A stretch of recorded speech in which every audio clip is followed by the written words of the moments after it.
begin with the introductions on my right. My right. Yes, I was waiting for that, and I couldn't hear it at all. Senator Pamela Wallin from Saskatchewan. Senator Paul McIntyre, New Brunswick. Senator Dave Richards from New Brunswick. Senator Diane Griffin, Prince Edward Island. Mobina Jaffa from British Columbia.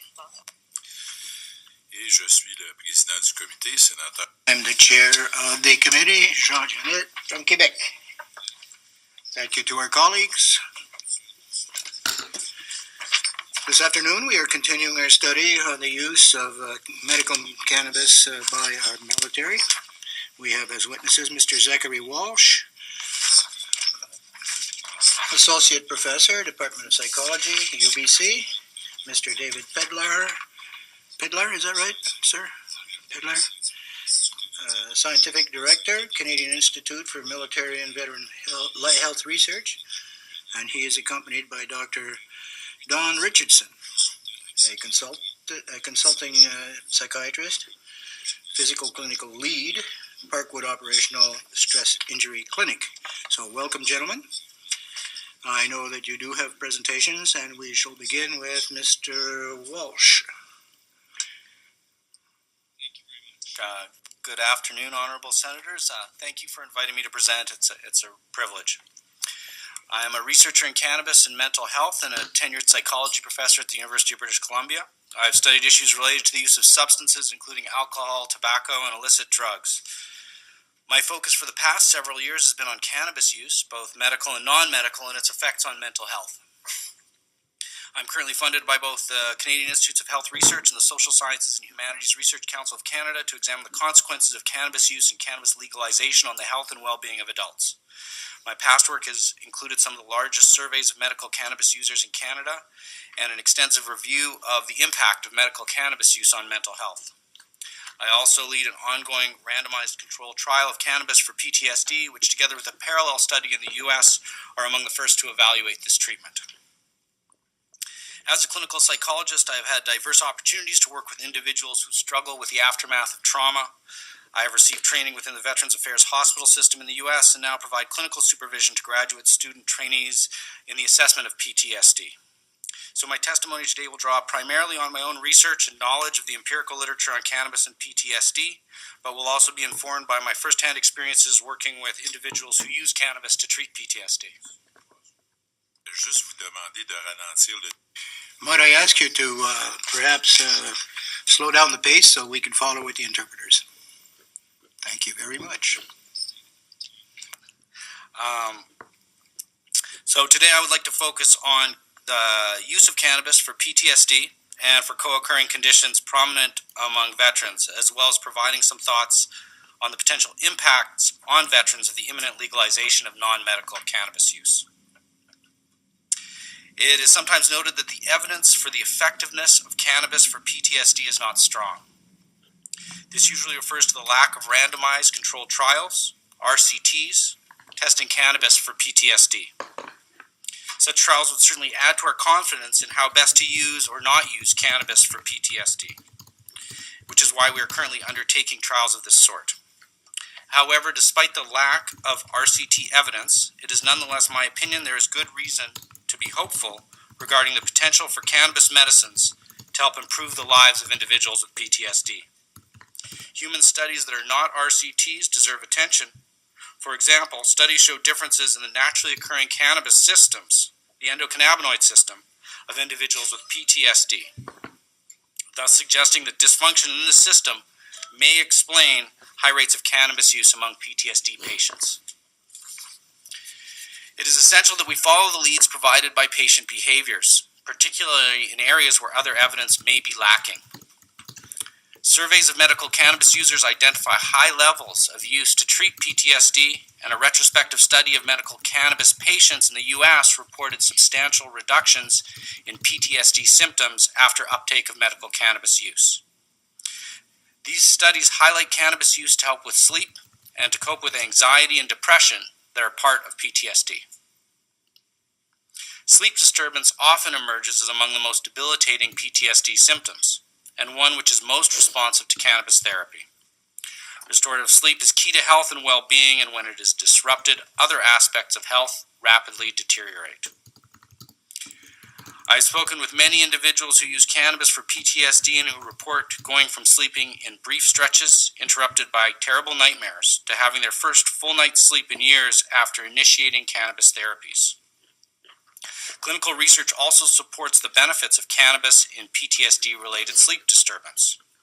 Synthetic cannabinoids have demonstrated good effects in reducing nightmares and improving sleep among PTSD patients. Our experience in Canada over the past few years also speaks to the therapeutic potential of cannabis for PTSD. Although the dramatic increase in enrollment by veterans in the ACMPR has caused concern in some quarters, it is what we might expect to see from the introduction of an effective but unconventional treatment for a difficult condition. Slow and steady increases at first until a tipping point caused by positive word of mouth leads to exponential growth. Patient-reported self-efficacy and treatment uptake are not the accepted gold standard for determining the effectiveness of a medication. However, the devastating consequences of untreated PTSD and the inadequacies of existing treatments for many sufferers make it essential that all promising avenues are explored. Cannabis should be compared to existing options, not a hypothetical gold standard. The quantities of cannabis being used by some veterans may appear excessive, but perhaps no more so than the long list of prescription medications often used to address PTSD and co-occurring conditions. For many, the side effects of cannabis are well tolerated compared to those of the antidepressants, sedatives, and other medications that confer side effects such as weight gain, sexual dysfunction, and lethargy that dramatically decrease quality of life. In contrast, even at high doses, cannabis can be a relatively gentle medicine with low toxicity. Perhaps the greatest concern is the development of cannabis dependence. However, effective use of a medication to treat symptoms of a chronic condition cannot be considered disordered, and the cannabis withdrawal symptom is short-lived and relatively mild compared to those of some other widely used prescription medications. One benefit of cannabis therapies is the potential to treat co-occurring conditions and replace several medications. Specifically, a recent comprehensive review from the National Academy of Science, Engineering, and Medicine concluded that cannabis was effective for treating chronic pain in adults, which is particularly important given the high rates of opioid use disorder amongst individuals with PTSD. Indeed, growing evidence indicates that cannabis is increasingly being used as an opioid substitute that may reduce fatal opioid overdose. Recent reporting from the Globe and Mail just this past week that focused specifically on Canadian veterans supports the conclusion that cannabis may be being used instead of, rather than in addition to, other medications. Research from our group found that cannabis not only reduced pain, but helped patients to be more active despite chronic pain. Given the negative effects of the isolation that plagues too many veterans with chronic pain and PTSD, the potential of cannabis to facilitate activity and social integration is important. Our review of medical cannabis and mental health found that medical cannabis patients overwhelmingly report using cannabis to reduce anxiety and depression, in addition to primary complaints of pain. The potential of cannabis to address both pain and anxiety is particularly important in the context of PTSD, given the potential lethality of combined benzodiazepine sedatives and opioid painkillers, both of which are widely used by veterans. Cannabis also has the potential to substitute for alcohol, and the calming effects of cannabis use may protect against domestic violence, which is also a heightened risk to the well-being of veterans.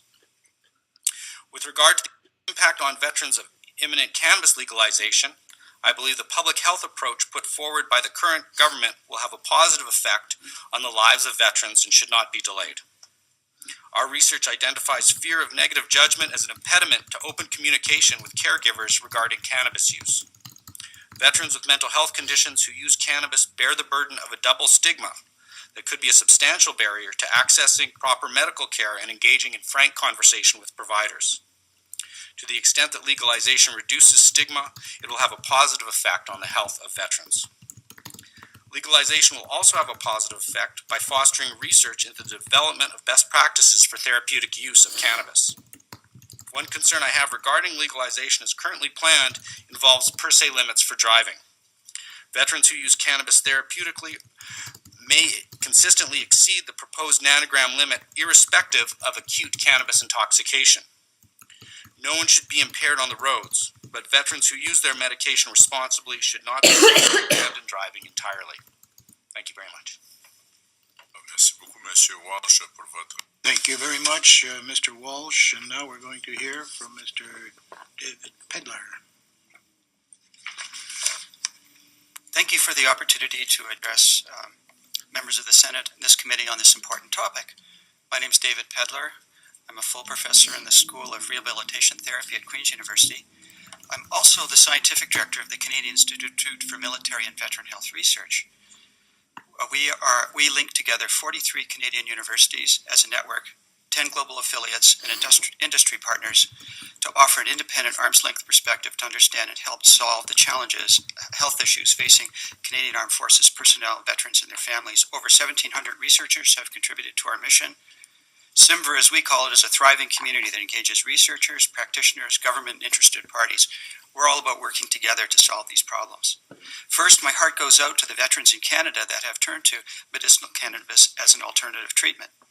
I know many of them personally, and I also met many U.S. Armed Forces 9/11 veterans when I lived in Los Angeles in 2016 as a Fulbright visiting research chair in military health at the University of California.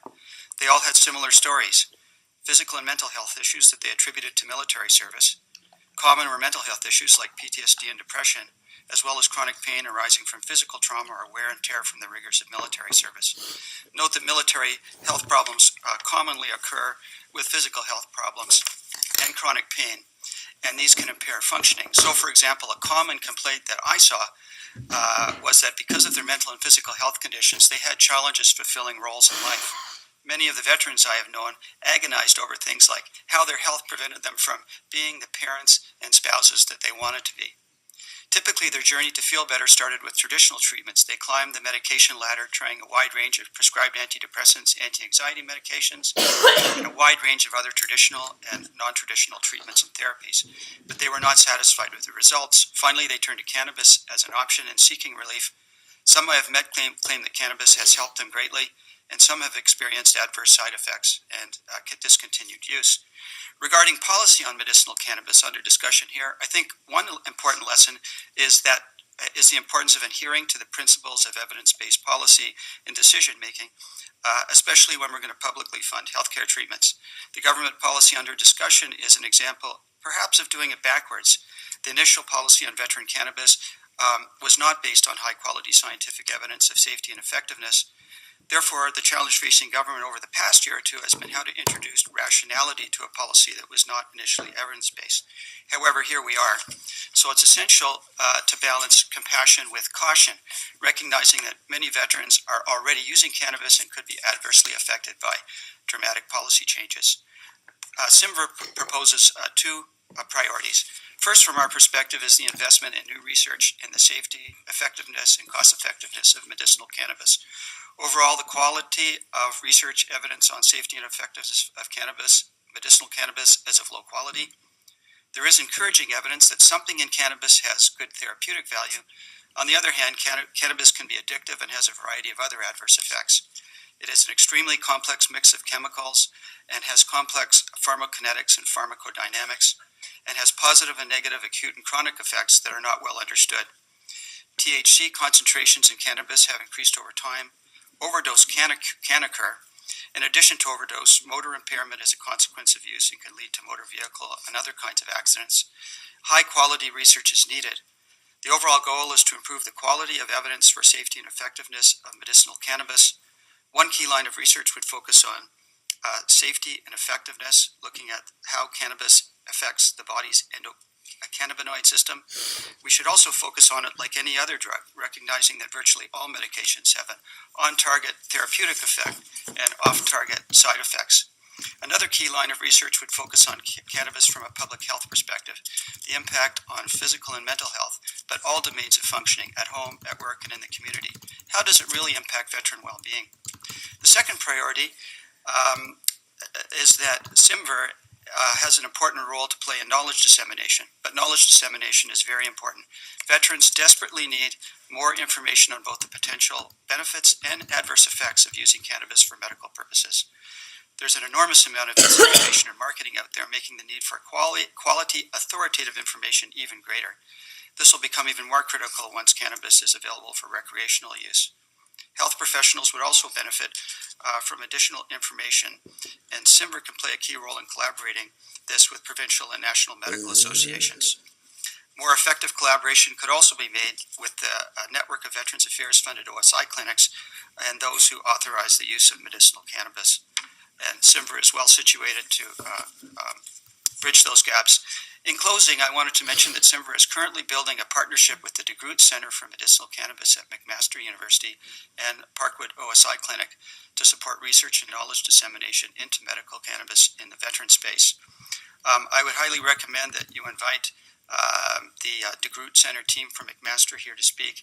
That would be James McKillop, Jason Busi, and Ramesh Zacharias, who we've been working with lately and feel to be very hopeful to play a leadership role in this area moving forward. Thank you.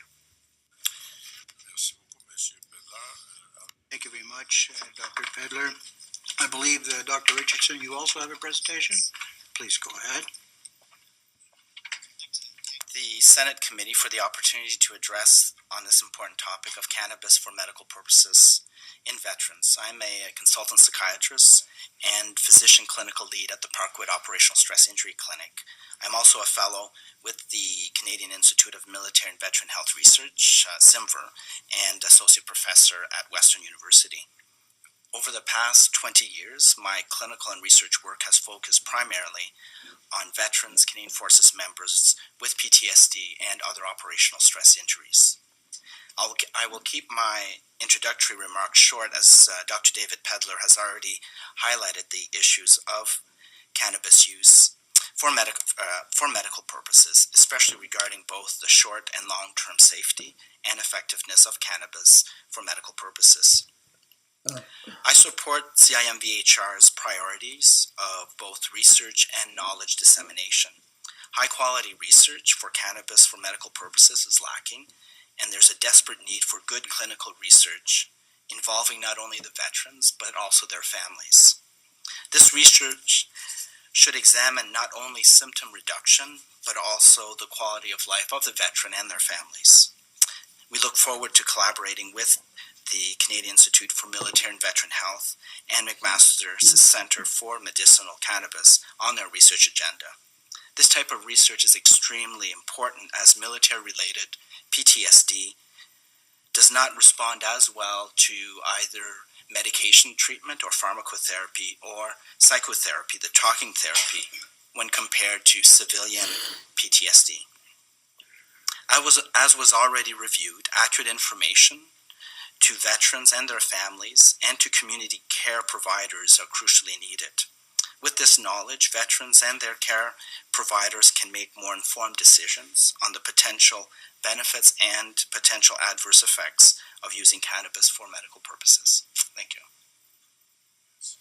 Dr. Richardson. Alors, maintenant, nous allons commencer la période de... Thank you, Dr. Richardson. We'll begin our question period now, and I would ask Senator Jaffer to start off the questions. Thank you, Mr. Chair, and thank you very much for being here today. First, sort of a question about the amount of cannabis that is being now provided. I think it's 3 nanograms and a day, and I understand that some want more. Are you, any of you, able to comment on that? Some need more, let me put it that way.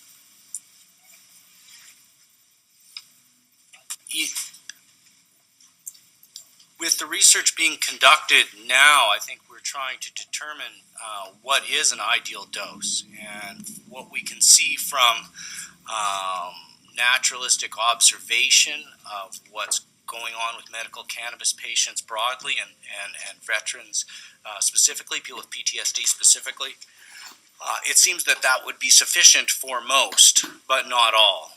In the extent that there are some who report using higher doses effectively, and that lesser doses are not effective. In the absence of clinical trials to specify dose, I think that's perhaps our best guidance is the report of patients. Amongst recreational users, very few use more than a few grams a day, and most use less. So if the use is recreational, it's rare to see it at those higher levels. So to my interpretation, those higher levels likely do represent medical need because they're not consistent with the recreational use in general. Thank you for that. You know that our committee really sort of is another voice for veterans. We're trying to find out how we can support veterans and what we can do to improve lives of veterans who have given such great sacrifices for our country, and we owe them a lot. So I'd like to ask you, what do you think are the barriers? You covered some of it, but like if you could sort of put 1, 2, 3, what are the barriers for accessing medical cannabis? You covered it, but I just wanted it in point form again. I think one of the big barriers that we've come across in our research with medical cannabis more broadly is stigma and caregiver communication. So people are concerned that their cannabis use will be perceived in a manner that's stigmatized, and so that they are reluctant to discuss it with their caregivers, and then they're left on their own or to work with outside of the authorized medical community to determine how best to use cannabis. In many cases, they work with ad hoc providers or dispensaries to gather the best information, but as my colleagues noted, authoritative information can be hard to come by, and there's such diversity of opinion that can be quite a struggle for a medical cannabis user to figure out what is the best dose, what is the best type. As my colleagues also noted, there are a number of different potential active ingredients in herbal cannabis, and it could be, with regard to your comment about the high doses, that some patients are looking for cannabinoids or finding certain cannabinoids effective that are present in only very small doses in cannabis, and that might explain why they use larger doses. But more research is really needed to determine that. And then also when you're purchasing on your own, there is all kinds of differences, and you don't know exact dosages that are in the different cookies or whatever people are purchasing. My question, I was hoping you would say stigma, because I wanted first to hear whether you think that's a barrier. With the legalization, will that make a difference for veterans? Will more be open to accessing for medicinal purposes? I'm wondering if I can address one of the earlier questions. Also, I think one of the challenges in the medical profession, in terms of which has an implication obviously for veterans that are obtaining cannabis for medical purposes, is the lack of evidence that we would look for in terms of medical treatment in order to be able to provide or to authorize this type of treatment. So I think that's an area that is extremely lacking. And also the challenges, I think, for a lot of veterans accessing, as you're probably aware, primary care and specialty treatment is also a challenge. And are veterans aware that there are effective treatments for PTSD, depression, that is already out there, and how do they access it? So I think it's a very complex picture.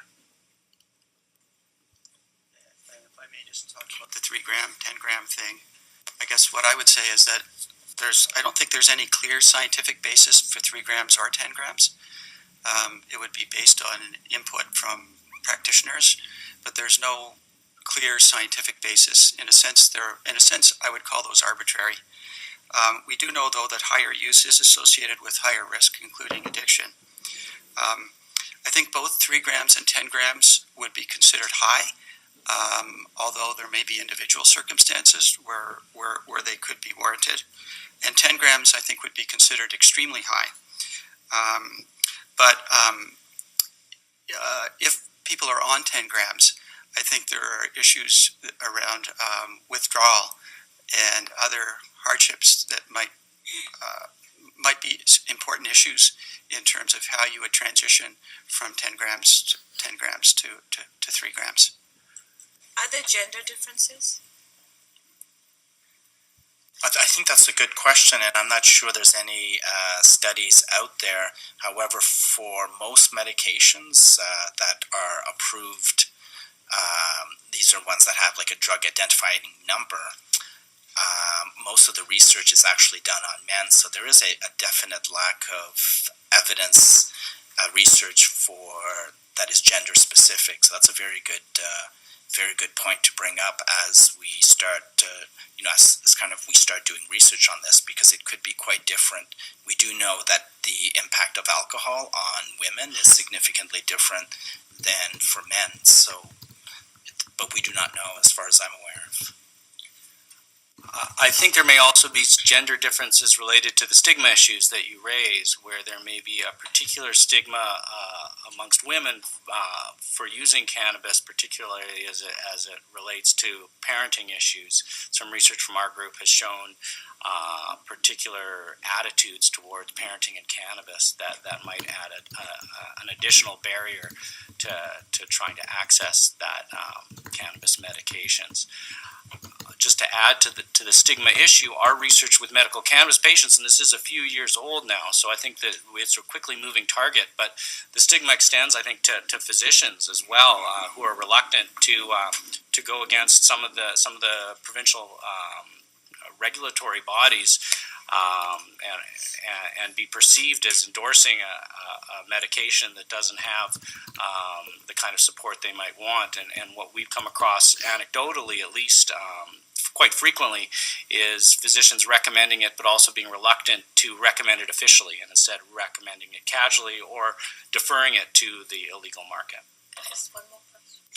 Merci. Merci. It's a real opportunity to have you here, Dr. Richardson, especially to do around PTSD. And we as a committee have looked at this, are preoccupied with it. May even if not directly, all of us individually, with the the horrible, sad stories we hear. And I was wondering if you think this will help. And you did say that, but further, I'd like you to expand. Will this make a difference for people, veterans who are suffering from PTSD? Legalizing it, I mean. Okay, well, I think that's a very it's a very interesting question, because it's hard to know if legalizing would necessarily help individuals who have PTSD, whether or not the evidence is there for example, for Sesamet or Nabilone, which is a medication that does affect the endocannabinoid system in your brain, and that's been demonstrated to decrease the frequency and severity of traumatic nightmares. We do know that there are all kinds of other drugs that are legal that can help calm an individual. For example, alcohol, we do know when you drink, if you have social anxiety, that it does help, but we don't recommend it as a treatment. So there are things that might be helpful in terms of symptoms, but it's not necessarily treatment in the long term. And I'm not convinced yet that the evidence is there for cannabis as a plant, but there is emerging good evidence that there's something in this plant that's been around for a long time, and obviously we in terms of the human brain has receptors for it, that there is an impact, both good and bad. Madame la sénatrice, avant de passer la parole au sénateur McIntyre. Before giving the floor to Senator McIntyre, Dr. Richardson, you piqued my curiosity here. I've worked in the insurance sector, and I know the DIN numbers, of course, but you said that DIN number and research is conducted probably on male cohorts. I don't need to translate because you already have a translator. A lot of the current drugs that are approved, FDA, often they are studied initially on men. So this is the average male, 70 kilograms, and there is lack of research on the specific effects of drugs on women.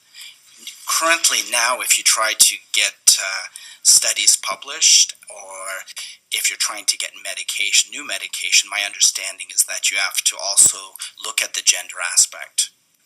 Does that help answer your question? Oui, c'est parce que je suis surpris par. Yes, I'm somewhat surprised, having worked in that medical field.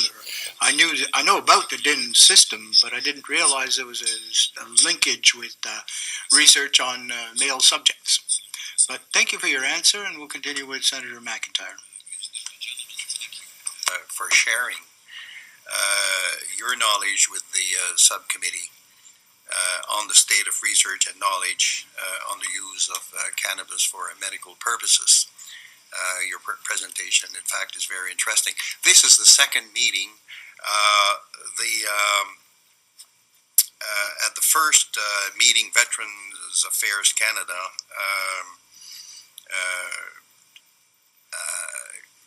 appeared before us to explain its reimbursement policy for cannabis for medical purposes. Veterans Affairs Canada informed us, as I recall, that the maximum reimbursement limit of 3 grams per day is based on studies showing that the average Canadian who uses cannabis for medical purposes consumes less than 3 grams per day. So my question is this: in your opinion, do veterans' physical and mental injuries require more or stronger medical cannabis compared with that used by the general population? Mr. Richardson? Okay, yeah, I think that's a very important question, and I don't think we have the exact answer with regards to what is needed for dose. Also because whether you're smoking cannabis or whether you're using edibles will also affect the number of grams that is required. The challenge also, from my perspective as a specialist, individuals who fully recover using cannabis, we don't see, because if you fully recover on something, you're not ending up seeing a specialist within our clinical system. So it's hard to know exactly whether 3 is ideal or less than 3. Clinically, we as clinicians see many individuals that are using much lower doses, 1 to 2 grams, to help them sleep, and they are reporting that it is helpful for their sleep. Those that are on the higher doses, we don't have the evidence whether or not it's actually been helpful, but some veterans are obviously reporting that the higher doses has been helpful, or it's what they had needed. Do you have data on the amount of cannabis generally used to relieve some medical conditions, and if so, what are they? No, not offhand. I do not have any of that specific data on that issue at all. Okay.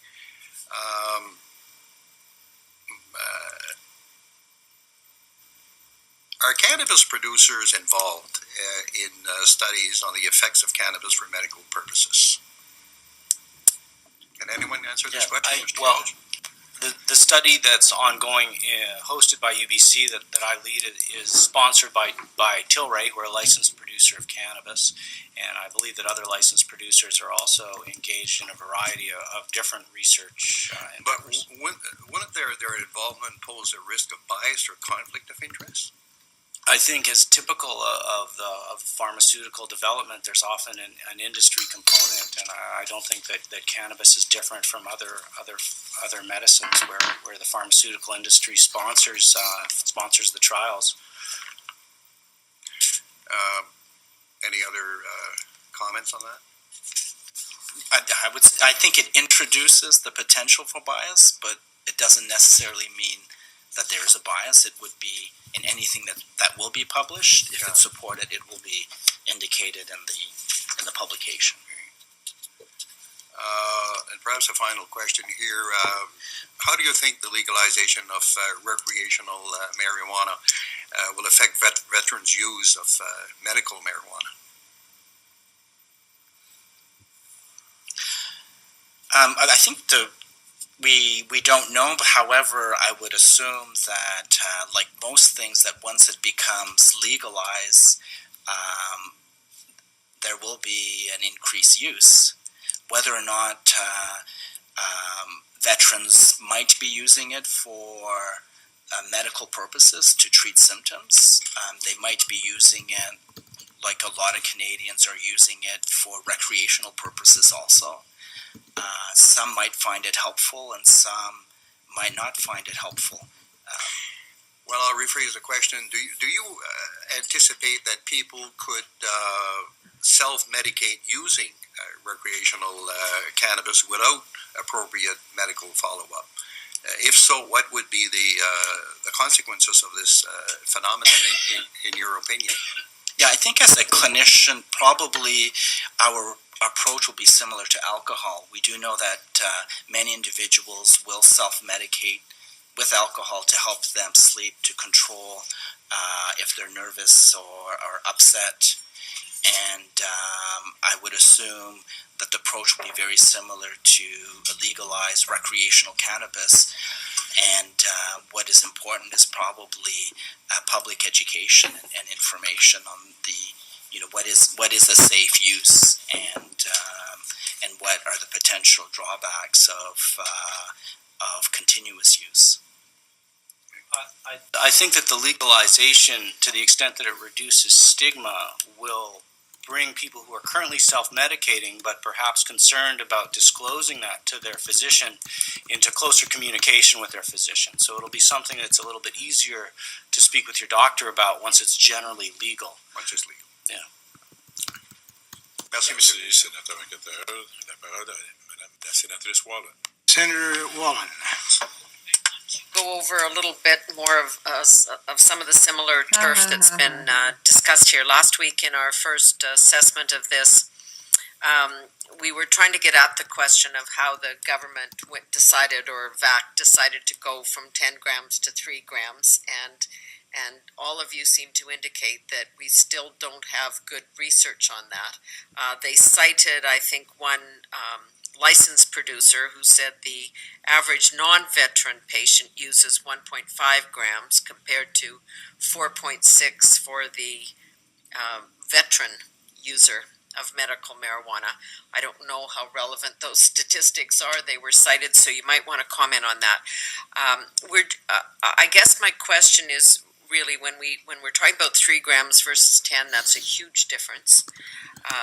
So can any of you give us some indication of what state, and I know this varies with individual, a person might be in emotionally or physically, their ability to function, if they're on 10 grams versus 3? And I raise part of that because it comes back to your question about driving and engaging in other activities, because this is a crucial point in the legalization of recreational marijuana. So if we can just look at it through the vet perspective, and then that may give us some insights on the other. Whoever wants to start, David, go ahead. I'll stay aside from setting 3 grams or 10 grams. Maybe there's just some general ideas that can provide guidance. And one was that, higher use is associated with higher risk. So therefore, I guess the thoughts would be caution and compassion. So while I can't say that 3 grams is better than 10 grams, you could say that given those issues, that it could be scientifically justified that you might want to have a specialist engagement in having higher levels, however those are defined. So I think at least around the parameters of reduction, there would be justification for doing so. 3.0 for the reimbursement bar, is that what you're? No, I don't know because the levels are arbitrary. I can only give you a general direction, that the direction of the decision, there is a justification for the direction of the decision, which was to, most people would say 10 grams is a lot, and some people would say 3 grams is still pretty high compared to averages, and so they were stuck with this really probably unenviable situation of trying to set limits when there's no clear foundation about how to set those limits. So that would be a real policy struggle that they would have faced, and that's where they came up.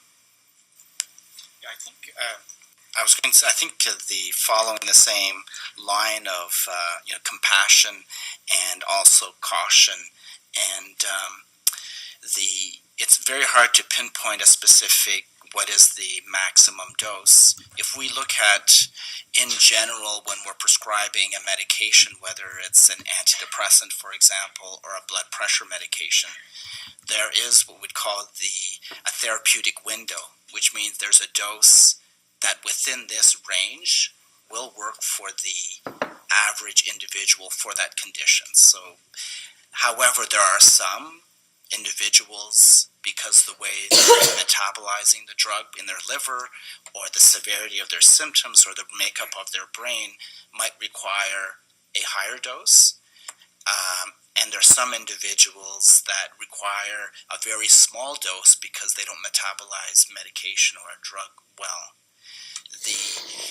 So it's within the challenge is finding with cannabis, finding a specific gram, because it's a complicated drug from a plant, as opposed to something that is quite specific with a mix. And I think, as Dr. Pedro already alluded to, with anything, as you go up, there's going to be a ceiling effect, meaning that you're no longer getting a potential benefit, but you're getting higher risk of developing side effects. That would be very, very common in terms of pharmacology. So it's always that balance to say, if we go beyond whatever the number is finally decided, you're going to have more side effects, and do they outweigh the risk? And that's always the challenge. And as was already discussed, hopefully the individual who is using would feel comfortable discussing it with their care provider, so that they can both get an informed decision. I mean, it comes up for the reason I said it before, and I do want to hear you on that question, but also, if and when it's legalized, then you will have people probably self-medicating and, getting the 3 grams that's funded, but maybe buying other stuff in the black market or in a legal store that has a totally different composition, may have way different kinds of ingredients in it. So impact of mixing, impact of self-medicating, and I guess that whole question, 10 grams to me, I'm not sure I want to be on a highway with somebody who's ingested in some form or another 10 grams of marijuana. I think that those are very good points. One thing that's important to consider with cannabis as a medicine is that there's a substantial level of tolerance that develops, and that cannabis is notable in the sense that tolerance comes and goes quite rapidly. So you can develop tolerance quite quickly, and then you can lose that tolerance quite quickly as well. So if veterans are using regular high levels of cannabis, the effects of 10 grams would be very different from a naive user or someone who's unused to cannabis using 10 grams a day.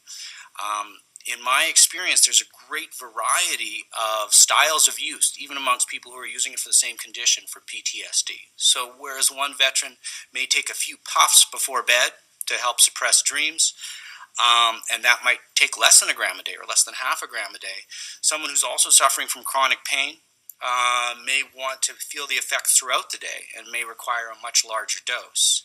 If that person is using it throughout the day to address chronic pain, they may develop a tolerance that requires greater doses to aid in sleep. So the tolerance is a big issue, and 10 grams or even 2 or 3 grams amongst an experienced user, it can have the same effects as even just a few puffs amongst someone who's naive. So reasons for use and tolerance can be big factors there. The other thing is that when we're talking about a daily limit, it can vary from day to day. So if someone is having a particularly bad day, they may use much more than on a relatively good day. And they may not want to be in a situation where they have to borrow from their good day supply in order to manage. They don't want to use their week's cannabis in one day if they're having a bad day. So a 10 gram per day limit doesn't necessarily mean 10 grams every day. There's something called self-titrating that's quite common in cannabis, where people use to the point where they feel the effects that they require to control their symptoms. So I hope that addresses some of it. Deal, as I say, because it affects the other debate that we're all involved in on Bill 45 and 46. How would you have, given the motor impairments that obviously occur, the addictions, like how do we decide that if a medical marijuana user, a vet in particular, should not be denied the right to drive or participate in other activities? And I agree, there's already enough punishments there. But how do we decide? What are we going to do? The police pull them over on the side of the road and they say, yes, I'm impaired, but I'm a vet. Like, realistically, how can we make this work? I think there's procedures in place for medications like antihistamines, benzodiazepines, and opioids, all of which have a similar level of impairment to cannabis amongst medical use. I think it's also worth noting that research has shown that medical cannabis users perform better on tasks that require complex mental functioning, perhaps, when they're properly medicated rather than when they're suffering from their symptoms. So it's not relative to a perfect situation, but rather relative to the situation where they may be impaired from their symptoms without their medication. So I think we have ways of dealing with impairment that comes from medications, and I think cannabis can fit within that framework. The level of impairment in driving, while substantial, is nothing like what we see with alcohol. So I think we should be using analogies from other medications rather than analogies from alcohol when we consider road safety. Do we actually know that? The best evidence suggests that cannabis impairment behind the wheel is more similar to things like antihistamines, benzodiazepines, and opioids, perhaps less than benzodiazepines like Valium than it is like alcohol. Please. Yeah, I think that the challenges that might occur with cannabis at the higher doses is that it's hard to know, to be sure exactly what they're taking, because there's so multiple different brands and strains. And especially if you mix. Which might be a little bit different, I think, than when you compare it to opiates or pain medication, antihistamines or benzodiazepines. That individual, if they're saying they're taking this amount, we know for the most part it's actually that is the number of grams, and we can study the effect on the human body for that amount. It's more of a challenge when it's cannabis, whether it's going to be recreational or not. Thank you. Juste avant de passer la parole à la sénatrice Griffin. Before moving on to Senator Griffin, I have a supplementary question, Dr. Pedler. Would veterans not be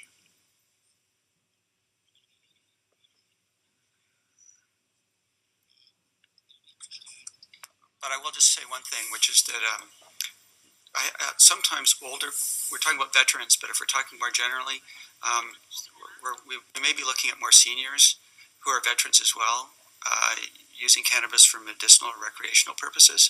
So from the seniors' point of view, and because we're talking about multiple medications, we may also want to scope the issues of cannabis use in the context of polypharmacy as well.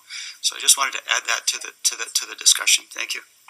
Merci, sénatrice Wallen. Et effectivement, Wallen, and again, Mr. Pedler, would veterans not be tempted to combine their prescribed marijuana or cannabis and open market product. Wouldn't that be dangerous to combine those? Enough background to answer that question well. I don't know whether any of our colleagues would be able to. Monsieur Richardson ou Monsieur Walsh, est-ce que vous pensez Either of the other two witnesses, Dr. Richardson or Walsh, combining two types of cannabis might be dangerous. A veteran could be tempted to take his 3 grams, to which he's entitled, and then add a few grams that he finds or purchases or obtains on the open market. Wouldn't that be dangerous to mix the two strains or varieties or types of cannabis? Is always there that if you're going to be mixing and increasing, if you're normally taking 3, but then you decide to take more, buying it on the streets, I would assume that can be studied and should be studied. Probably that might be occurring already, and that might be an area that warrants further study. Thank you.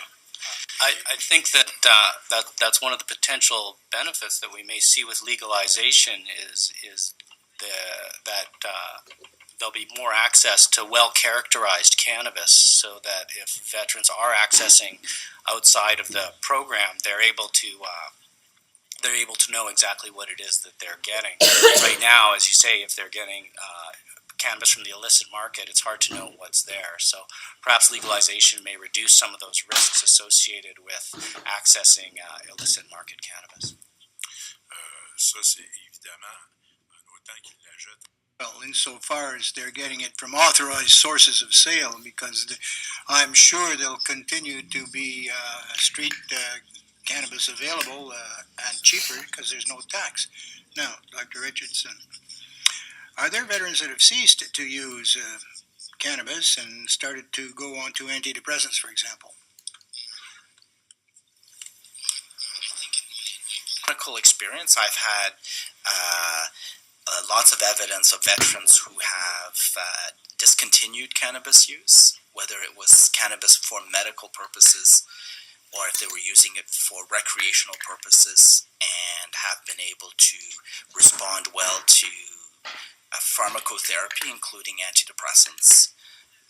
I've had lots of evidence, both myself and colleagues, of veterans who were able to decrease effectively their use of cannabis and demonstrated a positive response, but continued to use a much lower, in addition to treating their depression and PTSD with medication and talking therapy. Merci. Je vais donner la parole à la sénatrice. Thank you. And now Senator Griffin.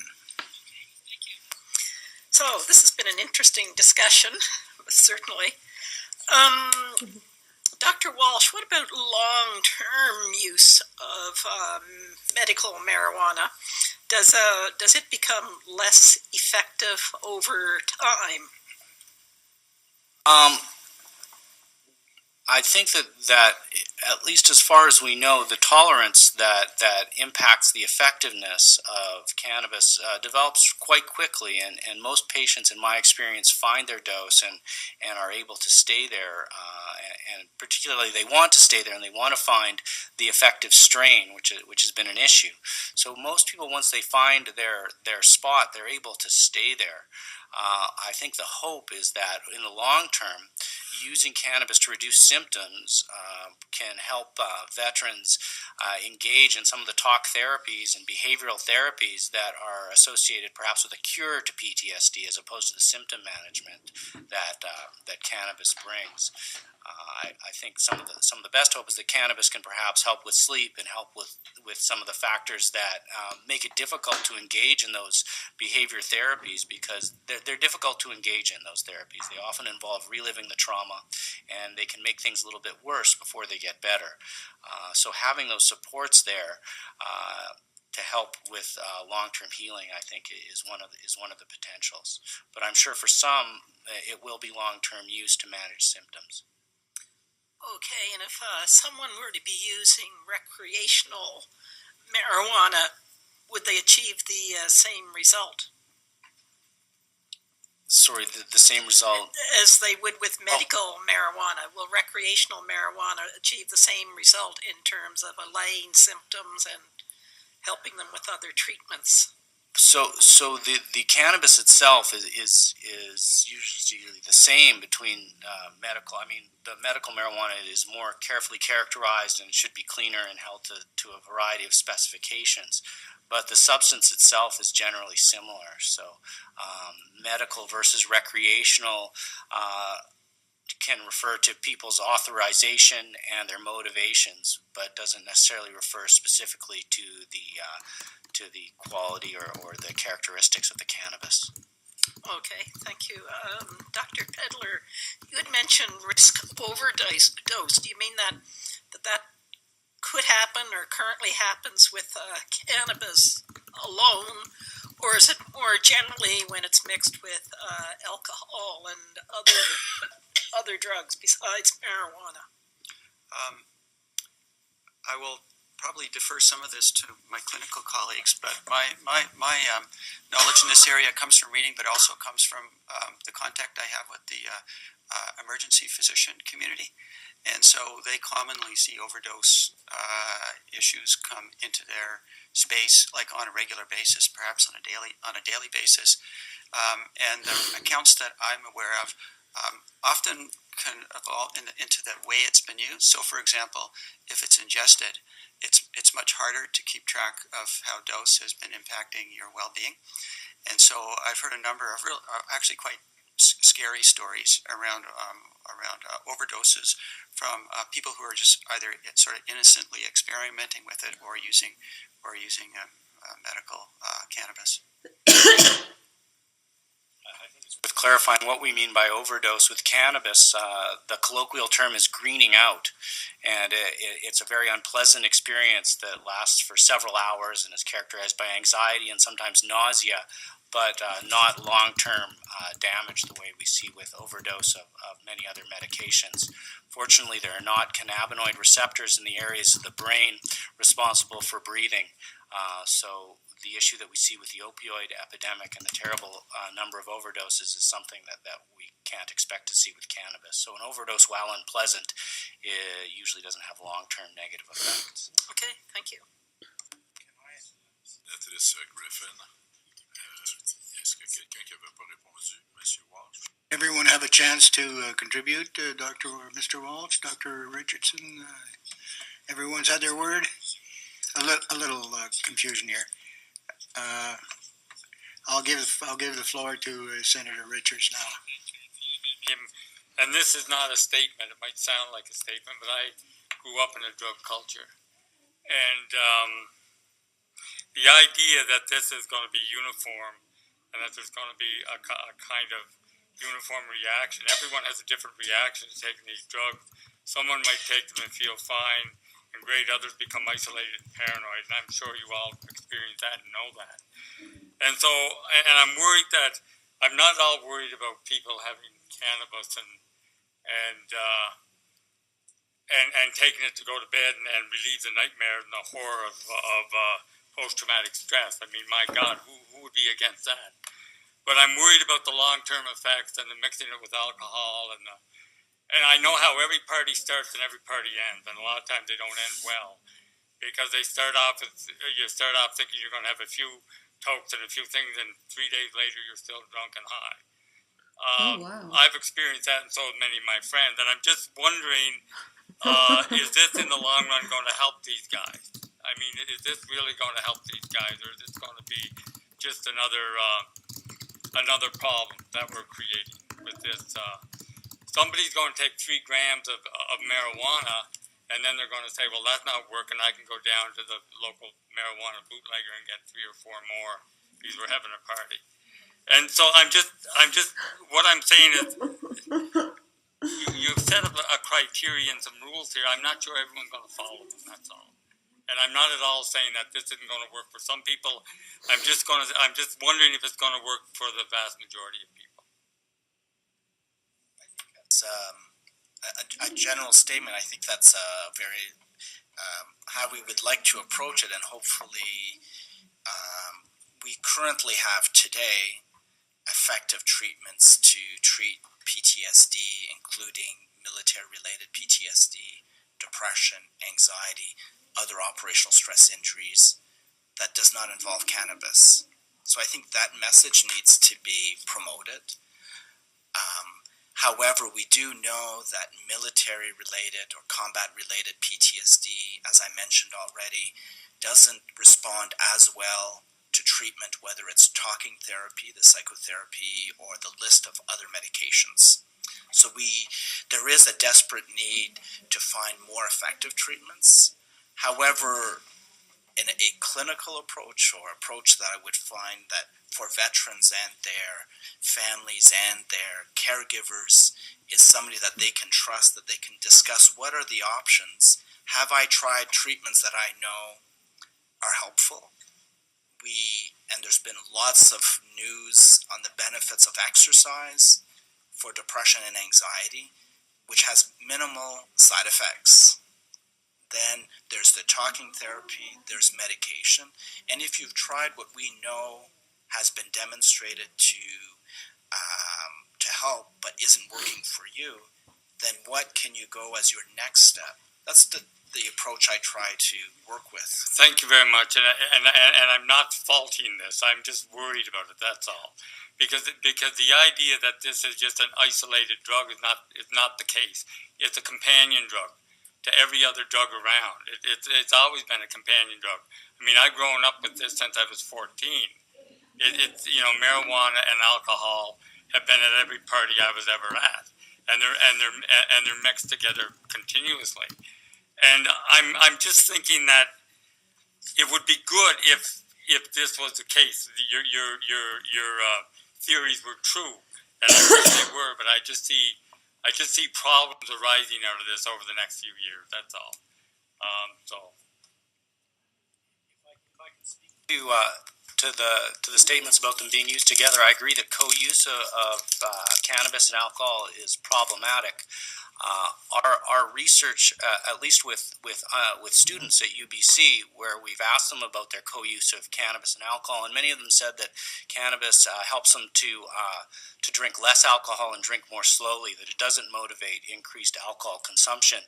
And what we've seen in comparisons of U.S. states with and without medical cannabis laws are in the states with medical cannabis laws, there's been reductions in traffic accidents that they relate to reduced alcohol consumption on the road. And also some initial evidence from Colorado shows decreasing alcohol sales together with increasing cannabis. So I agree that if cannabis is stacked on top of other substances, it's a problem. If it's used instead of, then we can compare the relative benefits and harms, and perhaps we see some public health savings. And we've certainly seen that, again, in the states where we see reduced opioid overdose in medical cannabis states. Thank you. Sénateur Richards, avant de passer à la... Before moving on to our second round of questions, I have a question for all three of our witnesses. Can you tell us if the use of cannabis among veterans would influence perhaps other members in the entourage of that veteran, members of the family, for example?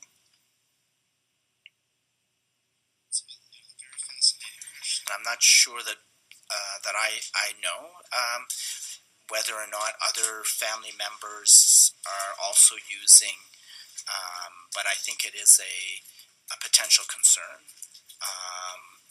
However, they might already have been using in terms as a couple, which is not that uncommon, but I don't think we have research on that. I think I've mentioned the benefits of not only researching the individual, but also the family to see the potential benefits and impacts. Parce que vous savez comme moi que si... You know, as I do, that if there's some cannabis in the household and there are teenagers there, well, if mom and dad are doing it, maybe I'll do it too. To develop ways of materials for helping people discuss cannabis use with their children, especially if they're using medically. And there already are some materials out there. We see people using alcohol around their children. Certainly they wouldn't want their children to be using alcohol. And the same with opioid pain medications. So I think if we can send clear messages around this being something that's for adults and not for children, and again, I think that when reducing stigma leads to open conversation. So now I think many parents do a poor job of hiding their cannabis use from their children, and children learn the message that cannabis use is something that you hide rather than something that is discussed openly with parents. And I hope that that open discussion can lead us to a situation as we have with alcohol and other drugs. Merci beaucoup, M. Walsh. Alors, deuxième période de questions. Very much, Mr. Walsh. Call him Second Mr. round, Walsh. Senator Jaffer. So nice. Now I'm going to ask you to do a little bit of crystal ball, because we are all in territories that for most of us are new grounds, and I have so many questions about impairment. And we've been hearing about cannabis not just in this committee but also in the taxation. I'm in finance, I'm on legal, so everywhere we're getting different witnesses with different points of view. And I wanted to ask you all if there is a test for how does one tell if a person is impaired. Some of the things that we've heard is that it depends. Somebody has been taking cannabis for a long time. Their impairment is very different from somebody who's just starting. So do you have any opinion on as to what is, how do you assess impairment?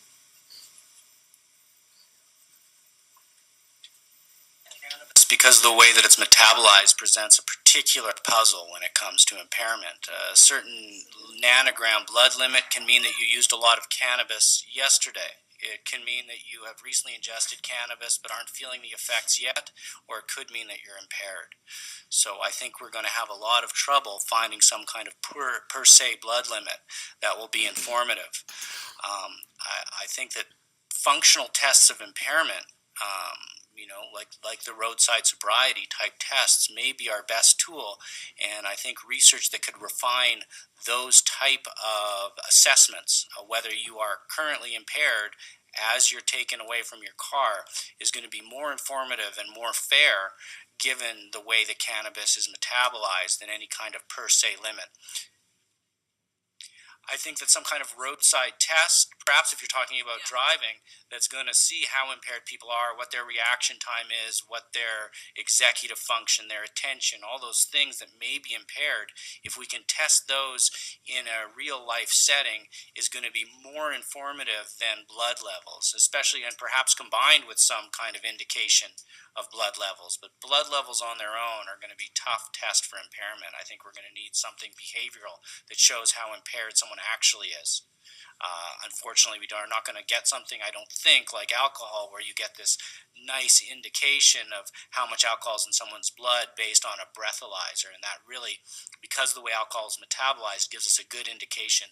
I'm not very hopeful that we're going to come up with something like that for cannabis soon. As we await that, I think that functional impairment tests are going to be the best way to go. See, I'm really struggling with this because in my other life I was a lawyer. I still am, and I did a lot of cases as defense on impairment with alcohol, and there were lots of problems with those machines. Whether when was it given, 15 minutes, all those things that within 2 hours, where was it given, how cold was it, so many issues, and I'm just thinking, what a burden on the police. How are they going to be able to assess, and then further, how is the court going to hold somebody as we think guilty on impairment? Because as parliamentarians or legislators, we are not going to be able to give any specific guidance as we do with the alcohol legislation. I don't think. I'm not sure. And so I'm really concerned. So I wanted to know your opinions on this. It's not a new issue. currently people are using cannabis at pretty high levels. So I don't think it's something that's going to be all that new following legalization, but I agree that it's a real puzzle that the research community has to address. Thank you. I have one more question, and that's with the prescriptions. Do you see a day? It's again a process where doctors will be prescribing cannabis as a drug for medical purposes. I know some doctors do that. I know that, but as a prescription.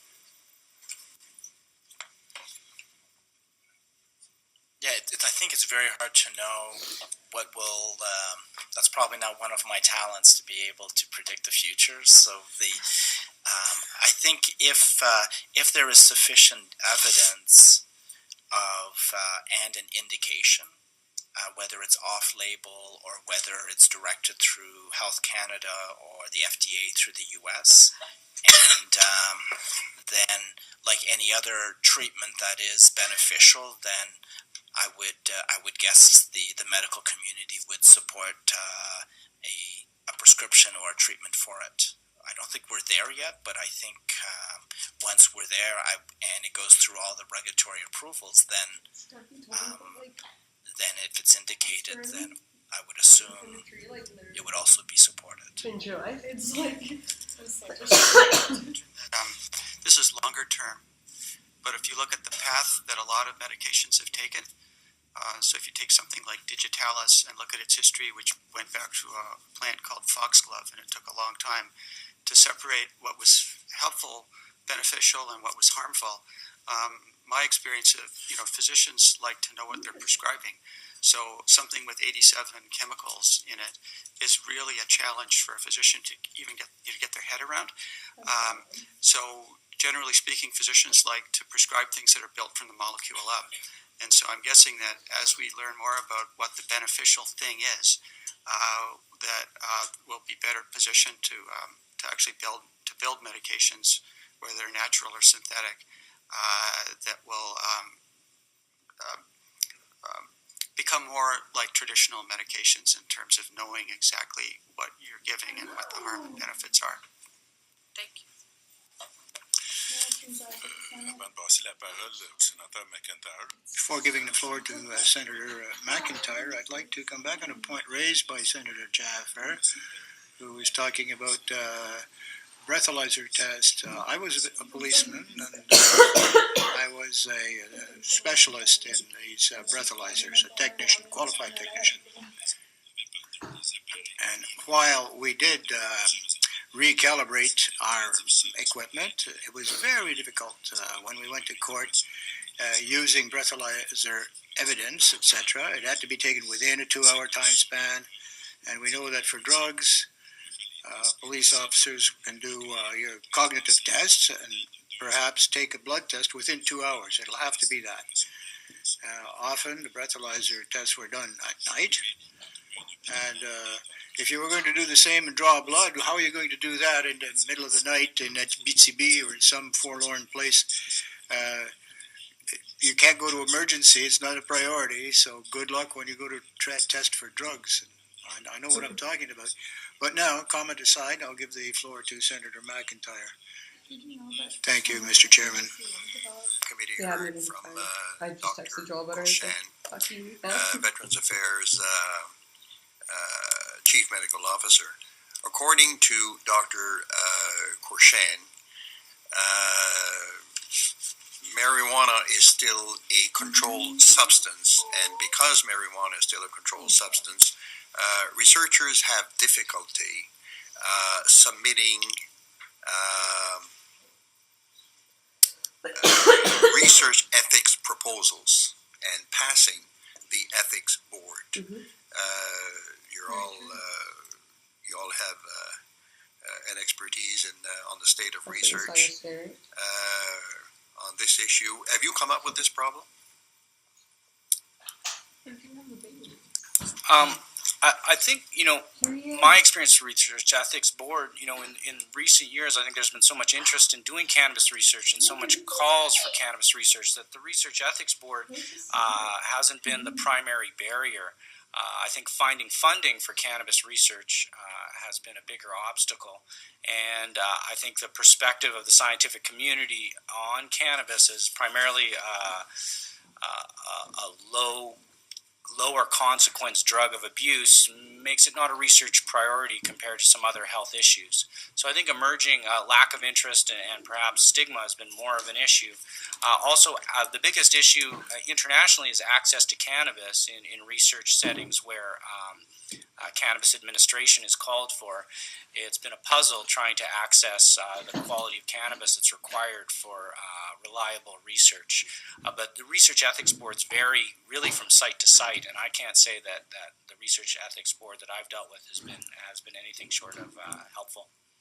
But as you said, Except lack for of Lisa. funding, for example, would be one of the impacts on advancing knowledge in this area. Absolutely, lack of funding and general stigma in the scientific community, which I hope is dissipating.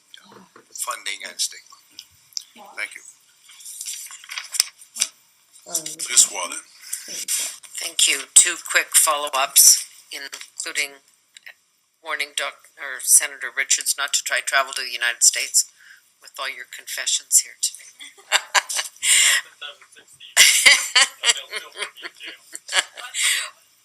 Okay, two quick points. To Dr. Richardson, you said in response, I think, to Senator Dagenet that I'm not sure, that you had cases where people voluntarily stopped using cannabis and chose other alternatives. Was there any consistent reason as to why?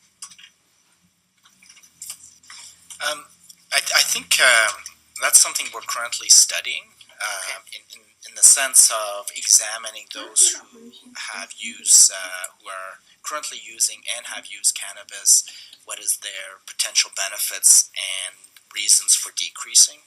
Sometimes it might have been, as was alluded to before, stigma, and having family members that they didn't want to be smoking. Others, they didn't like the fact that they were smoking and had some adverse side effects, including feeling emotionally numb and having more anxiety and feeling stoned or like not feeling themselves. So a variety of reasons, and that leads me just to my next follow-up. I think it was you, Mr. Walsh, who said that in response to Senator Griffin that there was no substantial difference between medical and recreational marijuana, and we're certainly led to believe that there is much less THC and more CBD in the medical, and that so that you have the benefit but not the stoned effect. Is that not the case? Some medical users prefer or use cannabis with higher THC.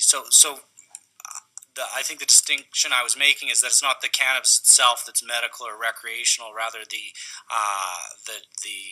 motives for use and the authorization. So some recreational users may prefer cannabis with various qualities, but I would say that higher CBD cannabis is more likely to be used medically. But Subcommittee, peut-être une dernière question. Before closing our hearing, I have another question for he is Mr. Walsh. I can't remember. I've only been watching for an hour and a half. So what do you know of a mix of products or chemicals that could be used in combination with cannabis, but reducing the percentage or the proportion of cannabis in the mix? I think when I try to look forward to what's going to be the ideal type of cannabis therapy, it's going to be cannabis as an adjunct. So cannabis in addition to perhaps ideally behavior therapy. And I think as caregivers, what we'd all like to see is people get free of medications and be able to engage in things like exercise or talk therapy. I think depending on the symptoms, minimizing the amount of medications with negative side effects in total. So if there are medications that have less negative side effects than cannabis, I think we'd want to increase those relative to cannabis. If it's a medication that has a potential harm, for instance, opioids in someone who's susceptible to opioid misuse, then increasing the relative amount of cannabis to opioid may be beneficial. So I think on a case-by-case basis, there are situations where more cannabis or less cannabis relative to other treatments may be more or less effective. Alors, merci, et ceci conclut la... Thank you, and this concludes our meeting. Thank you, Mr. Walsh, Mr. Pedler, Dr. Richardson. Thank you for your presentations. It's going to be very important in the production of our report, and I now call the meeting closed.